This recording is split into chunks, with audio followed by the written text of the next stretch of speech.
There's a legend about an old casino on the Las Vegas Strip, one that's been there for decades. Most tourists walk right past it, but the locals know better.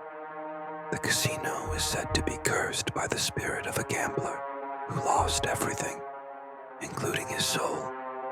It was a stormy night when he came to town, a man known only as Mr. Black. He was dressed in an old-fashioned suit, the kind you'd expect from someone in the 1960s. Mr. Black had a simple goal: to make one last big score. He sat at the poker table, never speaking, just tapping his fingers on the worn-out felt.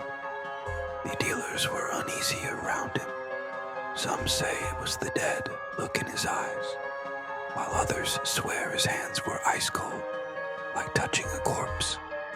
But what made everyone uncomfortable was the clock above the table. Its hands had stopped moving the moment he sat down. As the night wore on, Mr. Black won hand after hand, draining chips from the other players like he was stealing their very life force.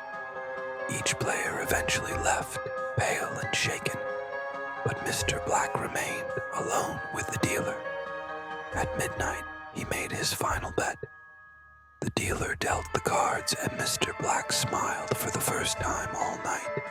His cards were unbeatable. As he reached for the pot, the lights flickered. When they came back on, he was gone. Only his cards and the pile of chips remained. Since that night, the casino has been different. No one can win at that table. No matter how lucky you feel walking in, if you sit at Mr. Black's seat, you'll lose.